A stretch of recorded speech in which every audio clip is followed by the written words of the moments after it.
Welcome, everyone, to another episode of the HR and Payroll 2.0 podcast. I'm Pete Tiliakis, and as always, I'm joined by the legendary Julie Fernandez. Welcome, Julie.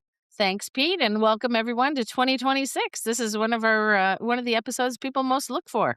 Yeah, it's our annual Where to Focus for HR and Payroll, and there's a lot to focus on. Absolutely, sure for that. But we will, we're going to break down what we think are the key highlights there. But it's crazy. 2026, man, it sounds like the future.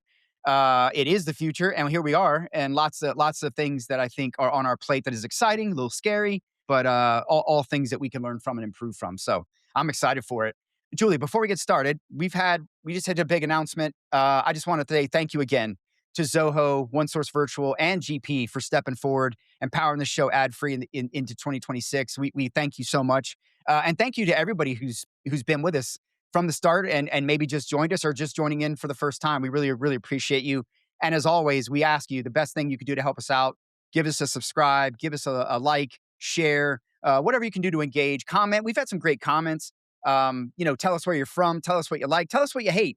Any of that is good feedback, and we will take it and we will absolutely act on it. So excited to have you here. And here we go with our annual episode where HR and payroll leaders ought to focus for the new year. Right. So, all right, Julie, you want to set any context or you want to just get right into this? I think we'll get right into it. And I don't think people will be surprised to know that we're going to lead with AI, but we do have a couple of other things, in store for you for sure. But everybody's craving to talk about AI first and foremost. It seems this year it's probably on some of your goals and your strategies. Some mandates are coming out, I think more now than ever. And so let's go ahead and just start there. And then we'll dig into some other things as we go along. Might as well get the elephant in the room identified, right? Let's go ahead and talk about it because it's not going away. I went to dinner the other night with a few friends. One of my friends, he's an attorney, works for a small law firm. And we had this long talk about, what that's going to be like, what they're doing. And I thought it was really fascinating, as I talked to different businesses. So I thought that it would be a really good idea to talk about I'd like to call it maybe an AI boot camp, maybe an AI fit camp, whatever you want to call it. We all got to get in shape for this. And that's a lot of things. It's a lot of things. But I thought what I would do, Julie, is just give my point of view from kind of 5 strategic things I think you got to do, 5 tactical things I think you got to do. And I know we're going to drill down on some of that tactical stuff. And also just kind of give you a little contrast where I think it might look for a small company versus a big one, if that's all right. And all right. Look, and listen, is this a complete list? I doubt it. There is a lot that you have to do. I think you have to take this in context with your transformation, your digital maturity as an organization, and your maturity at all as an organization. I think you have to take it into context with the sector you're in and the whatever your strategic slant is. I think you've got to cover all of that. So, okay, all right, let's get this started. Let's do it. Let's do it. All right, I'm going to start with the tactical steps that I think you've got to do. I think the first thing you've got to do, we talked about this before, we're going to talk about it again later, clean, connected, and sharp data, right? You've got to have standardized data, standardized, normalized information. You've got to eliminate duplicate records. You've got to have documented data ownership and governance. And I think you've got to really get that in order. And we've been saying that for a while now. So if it's not there, it's really the foundational element of all of this. I think you've got to document processes and you've got to audit your workflows, right? You got to know what are your AI ready use cases, right? What are you even going to go solve for?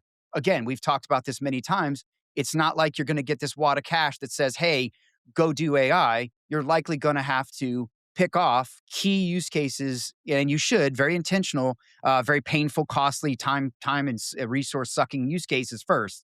But how do you know what those are until you've really gotten your measurements in order, understood that what your processes are? And again, you're going to have to teach AI what to do. So those processes are going to become very, very, very important. And I would even take that a step further and say a kind of little sub bullet of that is you got to be kicking the tires on BCP right now, business continuity and data recovery, because you could very well, all this experimentation and all this preparation, and once we get live, with more AI at scale, I think you could have issues that might cause problems where you need to be able to recover systems and do things. So never a bad time to be focused on that part of it. I think the third thing that you really have to do is you've got to get your leadership upskilled around AI. You've got to build an AI literacy in your teams, right? And that's going to be leadership. That's going to be the people on the ground using it. But it's going to take a full court effort. And I think that's where all of the skilling around this is going to come is getting that AI literacy and that skill set around being able to use it effectively. And then lastly, well, not lastly, I guess fourth would be, if I'm counting right, is you got to embed AI into your existing systems. You can't just bolt it on. And I was poking around on this idea, or sorry, this term the other day, Julie, that I saw called shadow AI, right? Kind of like shadow IT. I've even heard about people letting people bring their own AI to work, which I think is insane. But having people doing things sort of in silos with technology does not make, it's not going to scale. It's not going to get the results that you want. And I think we actually talked about this on the show once before, that you're going to have to make sure that you are using solutions that are fundamentally embedded in your technologies, right? In your workflows versus, using these one-off things individually, right? Yeah. Silos. I Yeah. think that's dangerous, and which is a lot of what's going on. And I think a lot of what you're seeing in the results of many of these studies that they're not getting value is because they're kind of doing it very disorganized, Right. decentralized, if you will. And then lastly, I think the fifth thing is you've got to really measure AI impacts in the same way you would business transformation. And you've got to be measuring the outcomes, not just pedestrian sort of how many checks do we produce, whatever. You got to be looking at cycle time reduction. You got to be looking at error reduction, error prevention, decision quality, trust and sentiment. All of that stuff I think is going to be very, very important. And it aligns really well with my ROI scorecard I did for payroll in the PPCI that kind of starts to look at some of these other outcome-based impacts to ROI versus kind of pedestrian sort of metrics of where the car is, how the car is running, so to speak. So those are my five tactical. Any thoughts there, Julie? Yeah, my first thought is, on the practitioner side of the house is like tactical. Those are tactical. Every one of those is a It's a whole lot. thing to have to Yeah, get to, and they're not always as tactical. I mean, every one of those are things that people struggle and strive to get to, yeah. or on various places. So if that's the tactical, let's buckle up, right, for Yeah, the yeah. strategic. I mean, look, I've been saying this. It's early with AI, but it's getting late too. Like if you're behind, you're falling faster and faster behind. And I think you're right. There's a lot of work to do here, and we're probably barely scratching the surface on all the things that have to be done. And again, that's going to depend on your maturity and where you already are as an organization. And if you've not really done the work so far to get your transformation going, man, you're starting from nothing. You've got a lot of work to do. So Yeah, absolutely yeah. agree. Well, Absolutely agree. I know one of the things that I'm taking on this year, because I work with the practitioners who hear these things and they're like, Yeah. "Oh my gosh, it's overwhelming even to think about the tactical." Is in Q1, I'm taking on 15 organizations that want to do a quick 6 week, Mm, you know, quick hit to just get their arms around where to go, how to head, and how to get started. Really, how to yeah. get to your first vision of a use case. Yes. Yeah. So it's an idea still, but I'm going to pull it together pretty quickly. And the whole point is, yeah, you got to get started somewhere. Yeah. And Yeah. And we even got to that get. list of 5 is a big list. Yeah, and I still haven't even hit the strategic part of it, right? We That's got to hit right. those, but here's the thing. You're right. I mean, we got to get past ideation and experimentation and get to execution. I don't know if you've seen it, Julie, but Kyle Lagunas, one of my peers, he's got a great AI report, and that's one of the key things in there is HR's got to move past talking about it and start doing it. And there's a lot that's got to go into that. But Yeah. And by the yeah, same token, I've had a number of folks say, oh, well, AI was 2025. So now what's new in 2026? And it's like, no, I yeah, don't think you it's understand. not going away. Like this is going to take a while to mature and it'll be here for a while on the list of hot things. So, Yeah, yeah. okay, So great segue to the strategic part because the first one here is I think everyone's got to get on the same understanding that this is not another tech upgrade. This is a reset and a reimagination of your operating model. And I think the strategic element of that is you got to be very specific and you've got to articulate very well what AI is going to improve and more importantly deliver. And you've got to focus on those most essential, painful, resource draining use cases above all else first, right? Because I think if you just again try to kind of start doing this broadly with no real roadmap, no real vision, no real outcome based idea of what you're trying to achieve, I think you're just going to get lost. So again, this is not just another tech for you to buy. This is an absolute opportunity for you to rethink the way you do things up and down the organization. So big mindset shift there.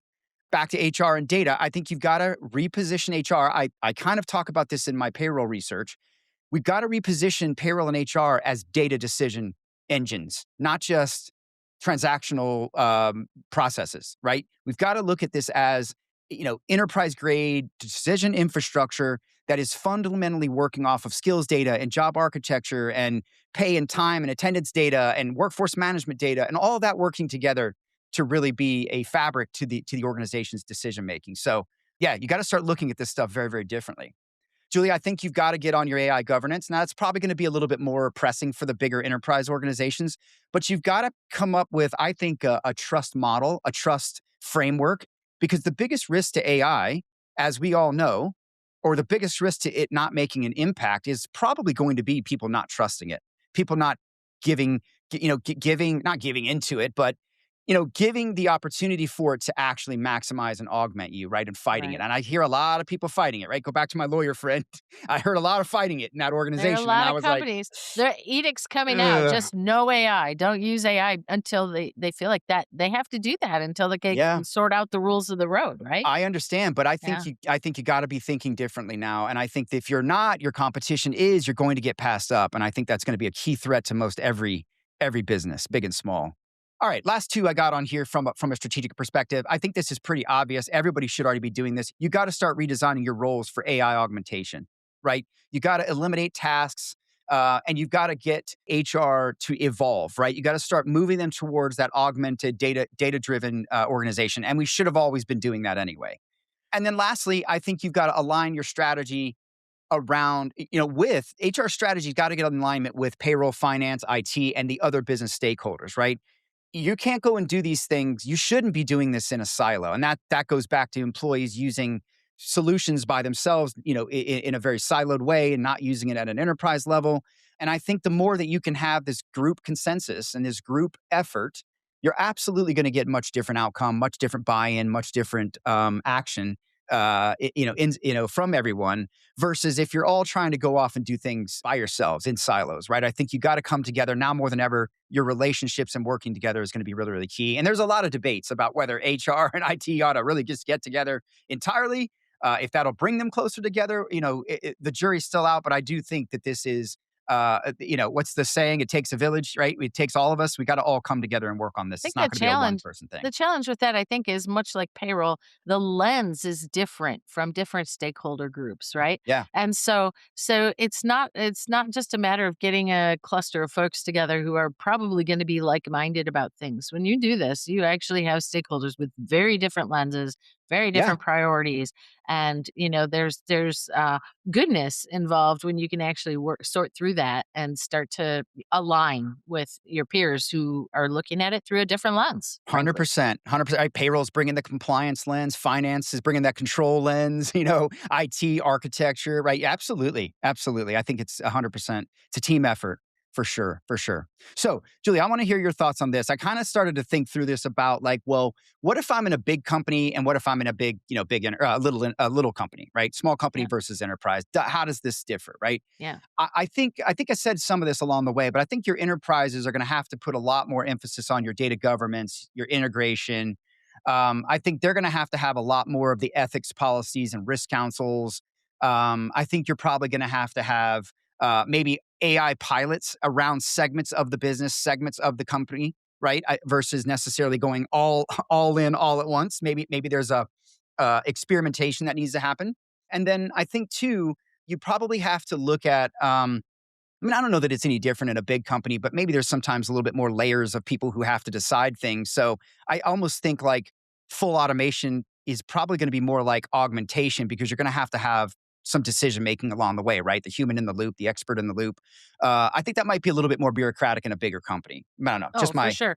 For just my sure. gut. Yeah, I think there's just a Yeah. lot more, a lot more voices, and a lot more concerns about who controls or who owns it and where does Yep. it go in the bigger organizations. So governance can be a showstopper, right? If you don't have the right environment and the right culture to keep some things moving, and that defies or is different than where folks really want to get started, which is start small and do Yeah. something that drives efficiencies. And it's not going to be this big strategic thing probably from the get go. You're going to cut your bones on something that I can make tangibly better. And that's my favorite thing as Yeah. an advisor is I want to find something actionable. I don't want to spend a year of planning and governance and da da da to actually show some results. And Yeah. and that's HR's conundrum always, right? Yeah, yeah, Yeah. agreed, agreed.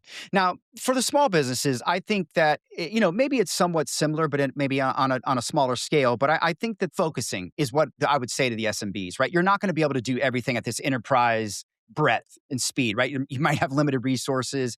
So again, go back to those 2 to 3 needle moving, high impact use cases that you can tackle and show real ROI right away, I think is going to be the best case scenario for a smaller firm, right? Where you don't necessarily have all the resources in the world.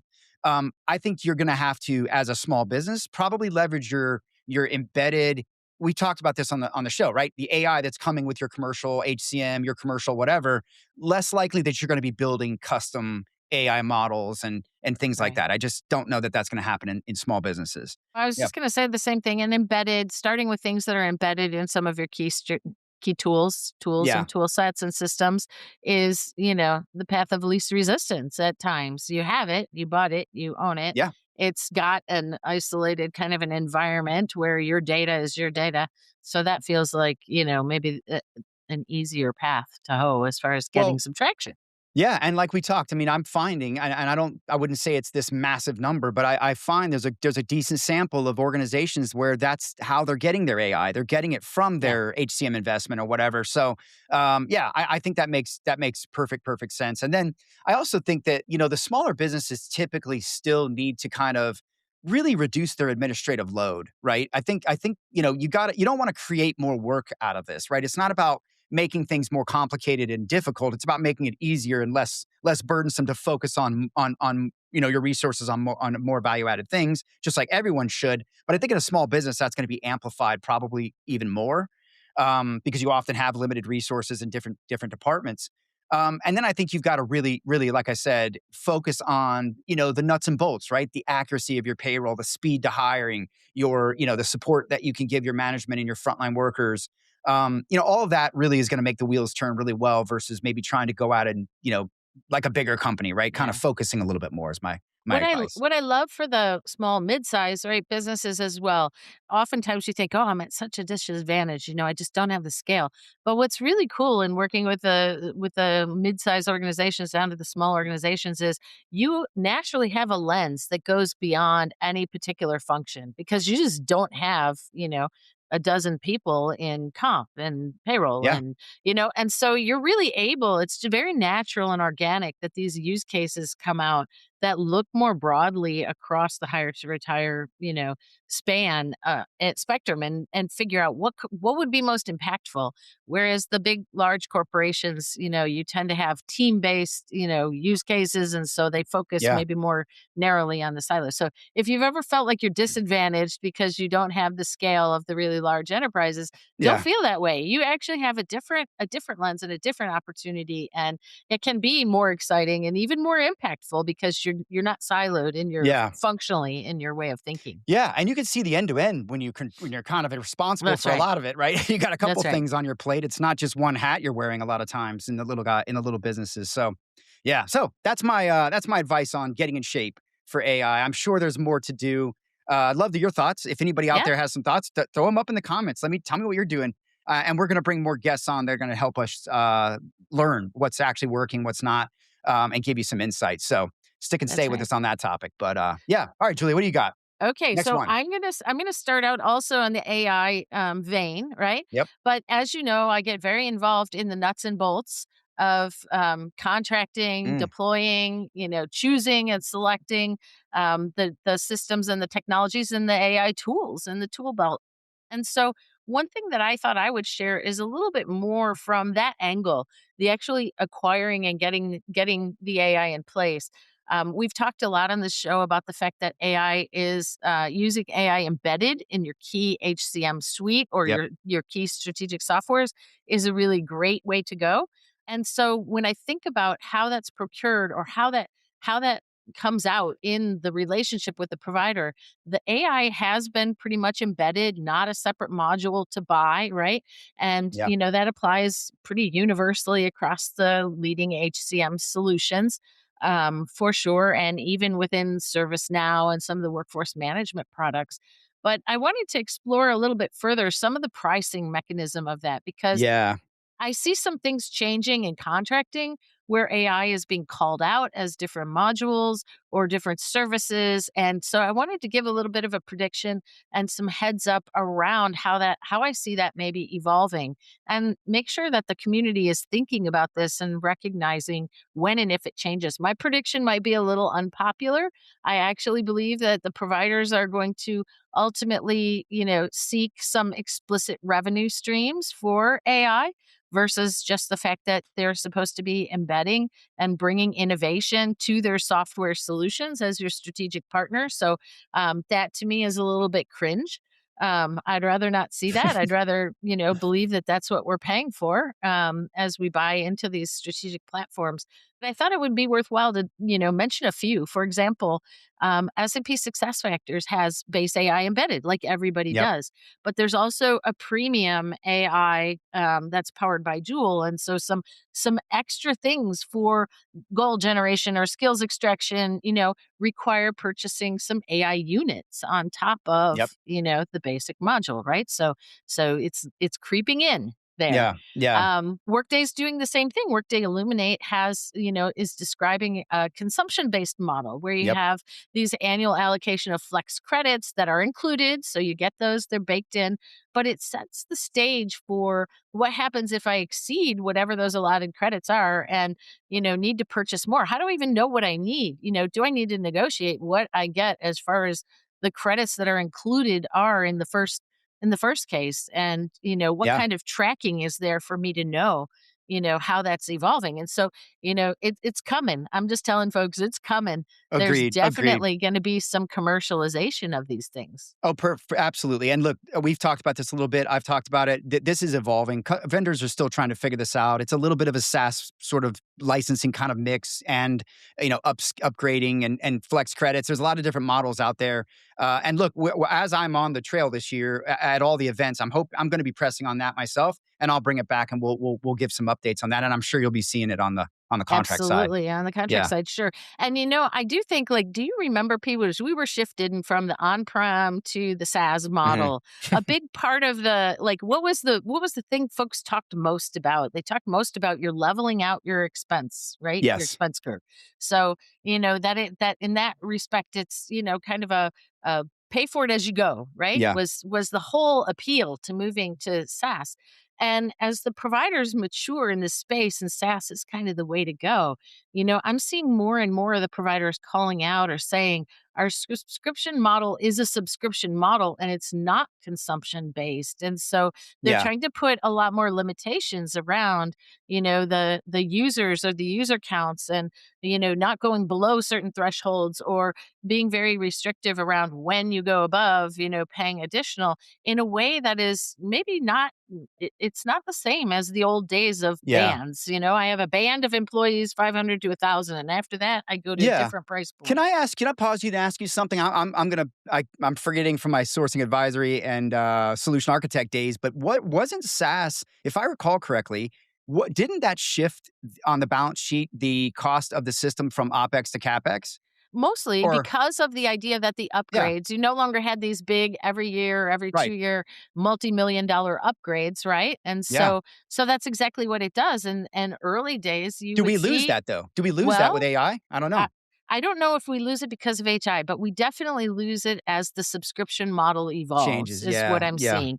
And AI is a big part of that as they start to articulate SKUs that are AI. So, at what point in time do you, as a buyer, expect that innovation and that newly or additionally embedded AI versus the risk that they just call it a different SKU and now expect you to pay yeah, for it, yeah, right? yeah. I mean, like, that's going to be a big topic in It the is. next couple of years. So, if you're It doing is. renewals, if you're negotiating the first time around, there's some things to be aware of there. And, I get very involved in them. I'm always happy to be a resource to folks who are doing that. But I think I wanted to call out that kind of commercial aspect of AI because it is really important Yeah. for controlling your costs and having things really be a kind of pay as you go Julie, sort of a I model. completely agree with all of that. One thing I don't know if I mentioned this on the show about over a year ago, maybe it's been 2 years now. I remember being at a conference and there was this presentation being given by a vendor, I think it was, and they were talking about how you ought to go out to your vendors and just demand your price price go down because AI is making things cheaper. And I never raise my hand and contradict a presenter no matter what they say, but I raised my hand and said, I don't think that that's what you should be telling people. I don't see that anywhere. Do you see that happening anywhere where people are like, oh, my price is going down because now I have AI or the vendor has No, AI? I see and hear that talked about all the time. There is I kind of think a it's a loose myth. buyer expectation. But what I will tell you is, you equate some of that to your Workday calls it innovation index, like your annual increases, right? Yeah. And I think it applies even more to services than it does to the technology buy, truly. That's exactly what they were Um, talking about was yeah. service, managed service. I was like, I don't And know. yeah, so there you capture some of that, but those are the types of arguments that commercially you end up having around, well, why should I have an annual COLA inflation? Shouldn't you be keeping pace with the reduction of cost or the Yeah. streamlining and efficiency in your services? So it does end up becoming something that the rubber hits the road in the Yeah. contracting and commercialization of your relationship with them. Yeah. I mean, I just don't see them. I haven't seen a vendor saying, hey, we're lowering our prices. They're definitely raising their margins. But I don't see Yeah. anyone saying, hey, our prices are going to go down now because we have AI in the back office. I No, haven't seen no, it. but Yeah. shouldn't we hope that they stay pretty consistent, right? I mean, Yeah. you expect to have that innovation baked in and to be the providers and the clients alike should have more opportunity to level out their costs or to increase and add scale because they're able to continuously drive efficiencies in through Yeah. the technology and everything else, Yeah, right? and you gotta remember, listen, I've been saying this for like 10 years when we were still in a phase, I feel like when I became an analyst in those mid-teens where people thought outsourcing means cheaper. And I Yeah. kept telling people like, I don't think you understand that when you outsource payroll, for example, benefits, whatever, you're largely stepping into an innovation engine and cycle that you're not gonna proliferate, you didn't invest in, Yeah. but you need and you need to incrementally be a part of that. You got to understand what you're doing. You're upgrading. You're advancing. You're not just sort of your mess for less. If that's what you're going Yeah. for, Yeah. that's not transformative. That's not going to change you. That's only going to kick the can. So I think there's Yeah. just a lot of misconceptions. Well, and listen, you should think about it. If you think about just your tactical five options Hmm. and then your strategic five options, providers don't have any less of a road to hoe Yeah, to put those things in effect. I mean, it's a big investment of time and effort for them to do the same thing that you would have to do by yourself. And they're trying to do it across multiple client bases. So, yeah, yes, you should expect it, but it's no easier for them than it is right. for you to get a payroll or an HR operating budget and say, "Hey, you have AI now, cut that by 15%." Yeah, yeah, yeah. And Get rid of some because you heads. should be able to do it, cheaper and better, right? Yeah, misconception. I think for Yeah. sure. Yeah. So, okay, well, All I right. felt like that I knew we would both come up with some AI angle. So, Yeah, had there to, you had go. to. We'll lead with those. The third item that I had, you alluded to a couple of times in tactical, and I just want to go back to it and call it out as a hot topic number 3. Data, data, and data. Mm, Every single guest on the show, we end up having some conversation around, well, what can I do now if I can't tackle this bigger issue? And you've mentioned it a couple of times already, just calling out the need to solidify, get clean, validate your data, understand what are your even sources. And that is no small chore, even for small organizations as well. But then what do you do? I mean, like, what are you trying? What's the objective even of messing with that data, right? I think we hear, or at least I hear, a couple of trendy messages depending on which software or solution the vendor is solving for. We right. have no small number of software providers or solution providers that are saying, put all your data in one place, right? Get away from best of breed point solutions, put it all into, again, the integrated HCM suite because AI will act across, a bigger environment of data. And that's absolutely true, right? There's absolutely benefit to Hmm. doing that. I would say, HR folks, listen up because now you've seen some episodes where they're saying, no, no, all your data, not just all your HR, hire to retire data, but all your HR, finance, IT, and supply chain data, right? Yep. And so the whole movement toward, the ERP suite. So, just recognize that pendulum, is swinging away from the point solution into the put it all together in one for several providers that are offering those sorts of services, right? Or that scope of technology.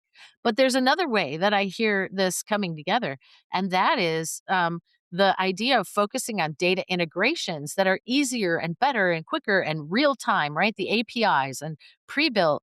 Yeah. And, shouldn't all of this new technologies and the AI and the API, innovations lead us to say, why can't we just have a bunch of point solutions? It should be like this to actually put things together. Shouldn't be this huge effort anymore. And so we've had guests on our show as well that are hot in the middle of developing these systems or Yeah. tools that are specifically focused on integrations so that you don't have to worry about point solution data and you can bring things together and leverage the data broadly, which is really what people are definitely trying to do. Yeah. um, Yeah. It's a weak point. I mean, we saw that in the PPCI. It's still integrations, still a weak point for even firms that think they're modernized. There's a lot of opportunity. And you're right. Data's not going to flow if you don't have those things tightened up and squared away. So too many options yeah. out there to fix that. So yeah. Yeah.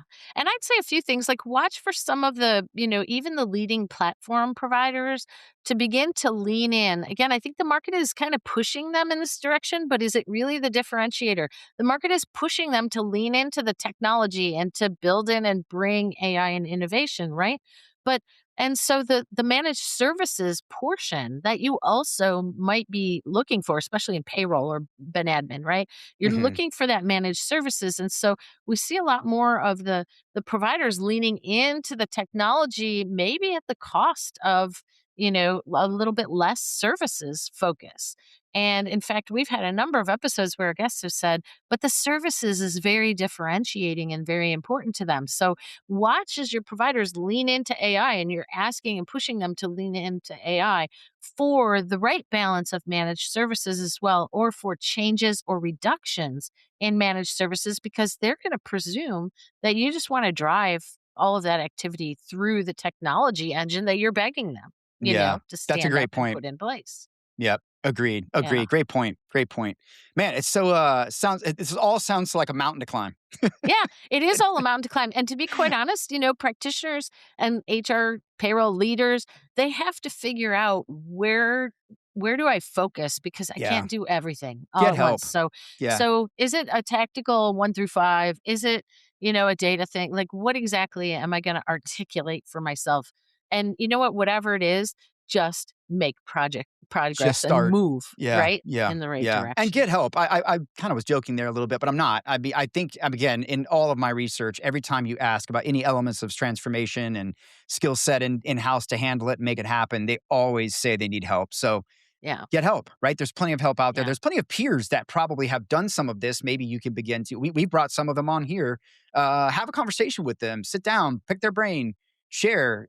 See what you can do. The community is very strong that way. So So yeah, let's keep this moving, right? Let's go to, I think, our fourth item that I was yeah, wanting to call out today is the idea of the payroll delivery model. And honestly, this applies to the whole HR delivery model as well, but having more flavors than ever before. Right. yep, So, and the providers, there's different providers. There's so many different ways to think about your payroll delivery that, I'm in the camp of payroll as a part of HR. Because of the engagement and experience. I know for a number of other folks, it's more naturally a part of finance because of the risk and compliance. We've heard a lot of our guests talk about that. But there have been a lot more variations or flavors of payroll support or mm. payroll vendors and services Oh than yeah, I think ever before. So you've got, processing only where you're just buying the software and trying to embed as much as possible. You have managed payroll, you have comprehensive payroll, you have these, the pay slips of the world and the folks that are doing, kind of aggregation or a middleware to connect your existing payrolls. yeah, And fintech, right? We yeah, got fintech out there. fintech fitting in there and global payroll being a specialty niche, right? So pulling together the universe of your payroll model is really important. And when you think again about the services that you buy, I just find more and more clients that are, the contracts will say, the client does everything but what I've listed here. Yeah, And it's impossible to be comprehensive about exactly what you expect the provider is doing and what they're not doing. And so there's a lot of missed expectation or yep, fumbles in that space. And then we're seeing organizationally a lot of companies start to figure out, what do I do with things that might fit in a niche place, like global payments, right? Like your Mm, fintechs, yeah. like tax and mobility, like workforce management, time and scheduling, which often in the past had been a very operational role. Like, how does that fit in? Yeah. Um, and you mentioned, we had one episode where we talked about in the SMBs, the whole idea of embedded payroll solutions and Yep. Fiserv's Clover, right? I mean, there's just new and different things popping up all over the place. And so you can't just turn around and say, hey, five peers of mine, how are you doing payroll? Maybe I'll just emulate that. Yeah. And that's like the first inclination from folks, is to say, well, these three other guys are doing it this way. I guess I better Yeah. shop this too. Agreed, agreed. Yeah, I like what you're saying there. By the way, shameless plug, I guess you could say, but I'm literally doing some research right now with ADP and Fiserv on Clover, and I've got to interview Fiserv. It's been Oh, really that's interesting. awesome. So look for that to come out. I've got some points of view on embedded, but you're absolutely right. Like, one of the things I think is so cool about payroll now, and I have this in one of my presentations about the fact that payroll's never been harder than ever. It's never been harder than it's ever been. But there's actually more ways of getting to the right answer, and there's no wrong answer as long as it's accurate, timely, compliant, all of that, Yeah. and it fits your operating model. But I would say that with all of this, right? There's so much modularity, integration capabilities, and options for solving your unique problems. And even if you can't find it, you can go into, say, the Workday ecosystem where you'll have like a KPMG or someone else building an app or something that's going to fill a gap very specifically. So the idea that you can't find a solution to your problem is really not a good excuse anymore. And the Yeah. idea that you can't necessarily that it's a one size fits all, those days are really gone. You could put together a really interesting model for yourself in a lot of different ways and solve for the same answer, Yeah. Yeah. every time. And there's no wrong answer to it, And I I think. think my specific prediction here, at least for what I'll be seeing more in the next year, I'm already seeing it, is people that come and are looking for kind of gap fillers or Yeah. RFPs that are aimed at, hey, I use ADP or I use Dayforce, like any of the big guys, UKG, you name it. How do I make that better? Do I move it internally and align tax with finance, for example, instead of have it in an HR payroll team? Do I application maintenance support, things like adding wage codes or earnings and deductions are often change orderable events. And so, do I upskill my team and figure out, how I can do more of that better? There are niche providers in the ecosystem that will Yeah. manage and do those things for you, right? Yep. And Yep. so there's just even knowing kind of the world of possibility is it takes a lot Yeah. to feel like, even for you and I, like, okay, I know who is this? What do they do? And what Yeah. what need do they fill in the marketplace, right? Right. Right. So don't feel silly. Reach out and ask for help. And you might not necessarily have to take everything out to market. You might be looking to figure out, how do I fill a gap? How do I Agreed. make this more efficient? Yeah, I like to call it white spaces, but yeah, you know what I would emphasize and finish that statement with, Julie, spot on advice. The Yeah. period I would put on that is get off the magic quadrants. Stop buying off the magic quadrants exclusively. Yes. Go broader than that, because there are a tremendous number of solutions that are not on those things that are not magical at all. I used to create them; they're not magical. Yeah. But there's so many more great vendors out there that are creating some amazing things. And the idea that you have to go with the three or four that Right. no, you don't have to do Yeah. that anymore. You can And search out, right? You can And by the stretch way, out. if you knew how some of them get on those squares, grids, and quadrants, you'd be Well, it should it be. would make sense why some others aren't on there, right? Yeah, maybe, but there's a lot that goes into it, That's right. and I mean, as a person who built them, we have to be very strict about how the Yeah, rules are and that's what we right. do, and try to protect objectivity and all of that. So yeah, I mean, there's a lot to that. But my point is just there's more to it than what you There see is. on the quadrant and the big 10 firms. You got to go out and look at some of these emerging solutions because they are making great impacts. Yeah, And they are going to be those big solutions very soon. And what better time than if they fit your need? Why yeah. not, right? Give them a Explore. chance. Yeah, So, yeah, yeah. absolutely.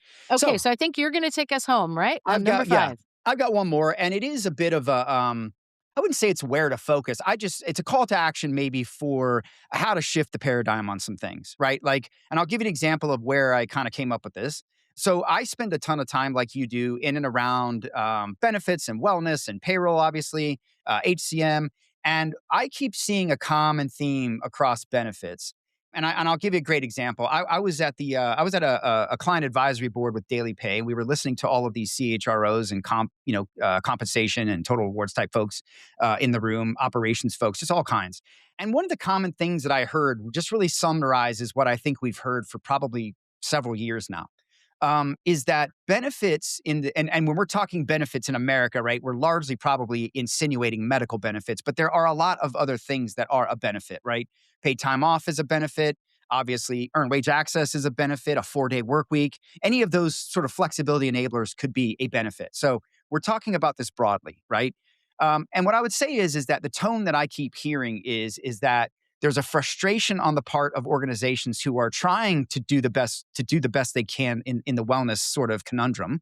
We've talked about that before. There's financial, there's mental, there's all of that.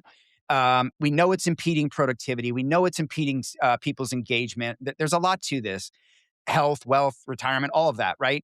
But I think one of the problems is like there's this issue where employers are doing something, but that something is talking past the people who actually need it, and it's not getting used. Yeah. So I want to give you an example, an actual data point here, Julie. I went to the BLS this morning, actually, before this podcast, and I can only see 24-hour data because I don't think they've done 25 yet, but they will, I'm sure, here in the spring.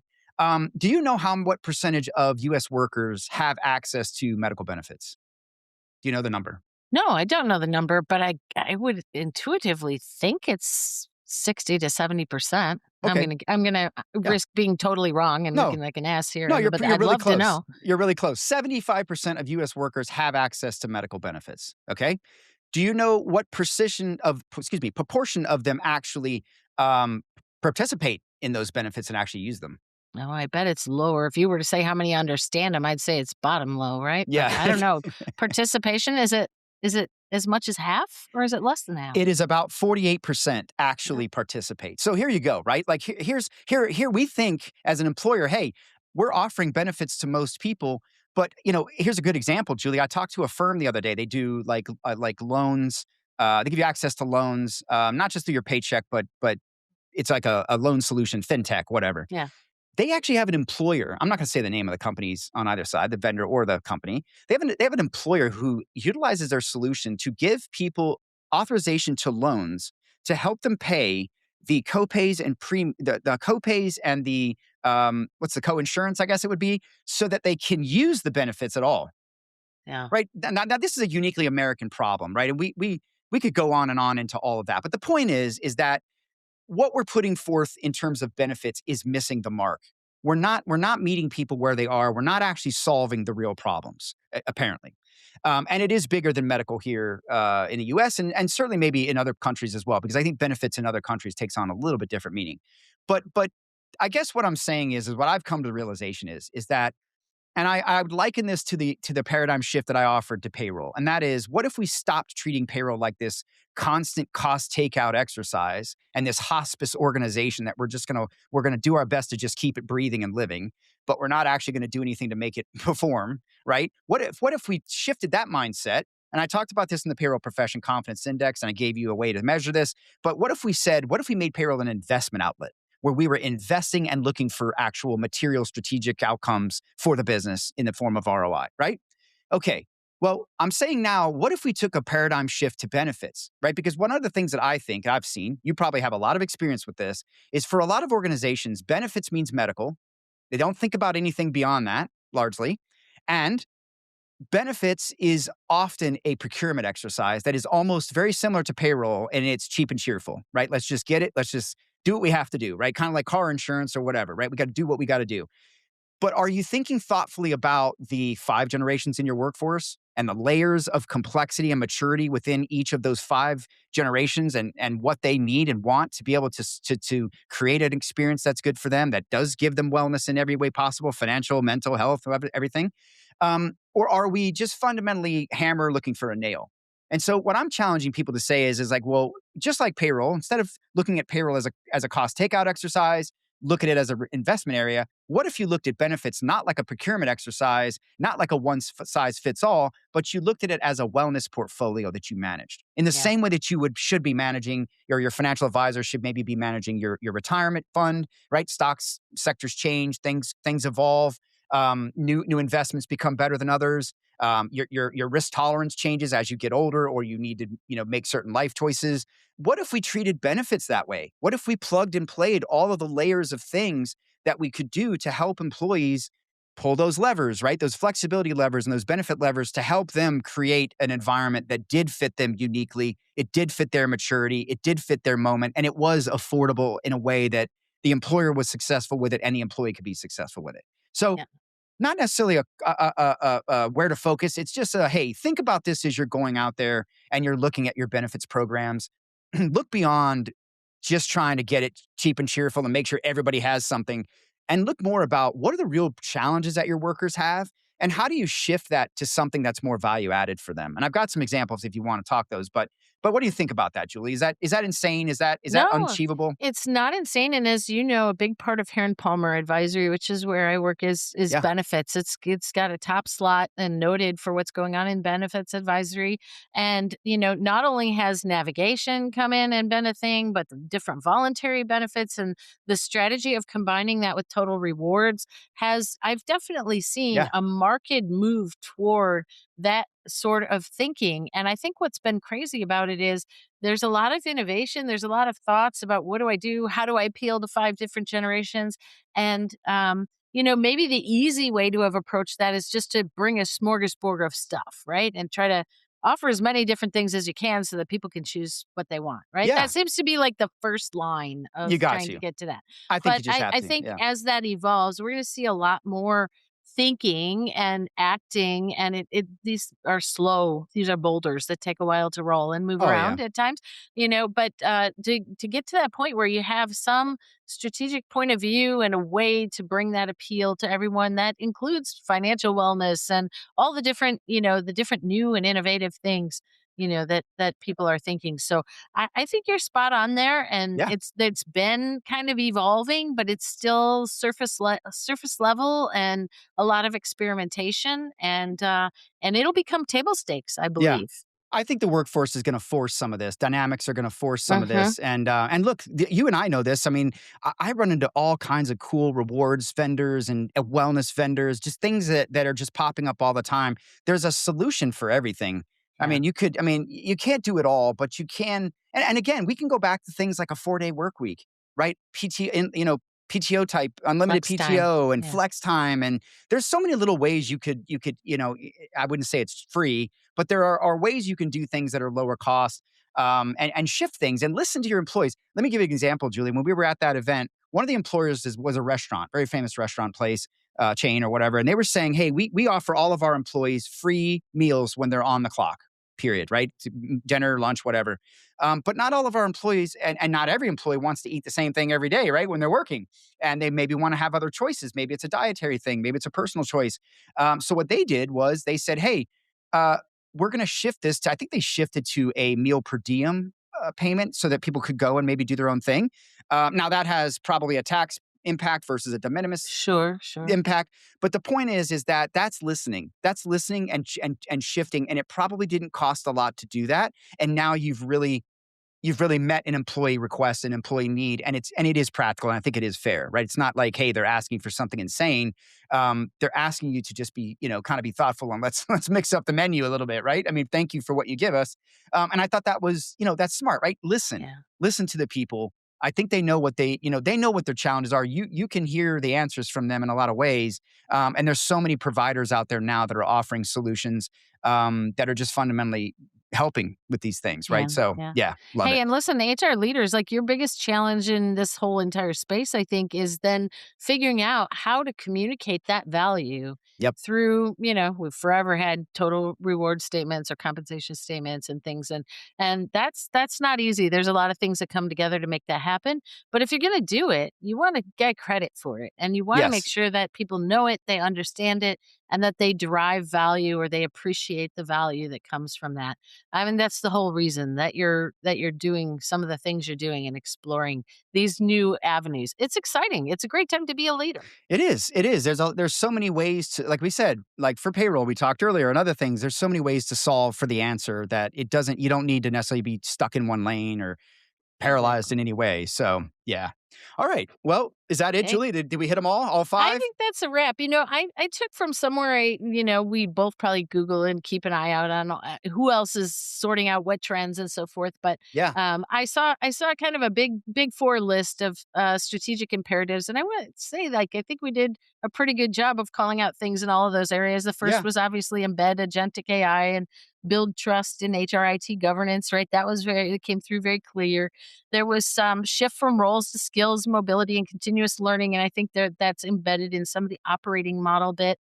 And holistic well-being and compliance and hybrid ecosystems. That's certainly where we ended. And a fifth one, and I don't know if this was an explicit one for us, but the fourth one that I captured as I was just kind of keeping an eye out for where folks were headed was modernize your culture, performance, and leadership for a change-rich environment. And we've Yeah. definitely had years where we focused a lot on agility and change management. It's almost you can't get shit done, Yeah. right? You can't It's just do part of the things game now. without that muscle memory. So Yep. if you don't have it yet, keep working on it. Yes. Yeah. Yeah. I love that. I love that. All right. Look, let's head out of here, Julie. But I thought it'd be good. Why don't you tell everybody where we're going to be in San Antonio? Let's talk about that. I want to see if if anyone else is out there is going to be there. We'd Yeah. love to see you. But go ahead. Yeah, so Pete and I travel. We try to cover everything everywhere as much as we can, but we're going to consciously do a few things together, Yeah. and we're going to bring the podcast to a few events that we know are really popular with practitioners. And the one that Pete's alluding to is the World at Work Total Rewards 2026 in San Antonio in mid-April. Yeah. And so we'll both be there, especially early on, because there's other things we have to do. But you'll start to see us there at Yeah. times, even as a podcast entity. And so if you're going to be there, we know we want to hear about it. We want to connect with you there. We'll be doing a little bit of episode work maybe while we're there too. Yeah. But that's a part of kind of taking this whole thing to the next level for us in 2026. Yeah, yeah, no pun intended, but we're taking the show on the road, basically. We're going to bring the show to you. And yeah, we're already going to be at some of these events as analysts and as advisors. And so for me personally, I'm excited. I've not been to this one. This is more your world than probably my world. I'm stoked to go and get around some of these total rewards leaders and document some of that. And yeah, we're going to bring the HR and Payroll 2.0 flag there and bring back some good content. So if you're going to be at the event, shout us out. Let us know. Yeah, Let's let get us know. together. And and look for us at others. We're going to figure out some other events to be at. Hey, and by the way, Yeah. for our OG listeners, right? Like, this isn't new. We did it at a Niamo event. Oh, yeah. Almost First 3 the or 4 first year episodes. or so that we were in the game, right? And so Yep. so we've actually got a little bit of experience doing some of this, but it does take a village, right? Yeah. To pull Yeah. off something that's really high quality. So that'll be part of what we're fitting into 2026. Yeah, yeah. Look for us there. We're going to try to figure out some other events. We're trying to work on maybe some events, more events in the U.S. for sure. Maybe some overseas. We're not sure yet. We're kicking the tires on a few, but yeah, you'll see us out there. So let's get together and let's let us know what you think. Come talk to us. Maybe you can jump on the show if you want. We'll Yeah. see. So Yeah. all right, Julie. Anything No, else? like, more than anything, like, welcome to 2026. I feel I like know. this is a little later in the January than we're usually have our focus episode out. Yep. But it's going to be a wild ride of a year. So, Yeah. so here we go. Strap on your boots and let's get to it. Yep. Welcome to the future. Yeah. And stay with us. Look, we're going to have a lot of great episodes coming. We have so many cool people lined up. I'm excited. We almost have too many. I think we're trying to figure out how to fit them all in. But yeah, stick and stay with us. We really appreciate you. And yeah, we'll be back very soon.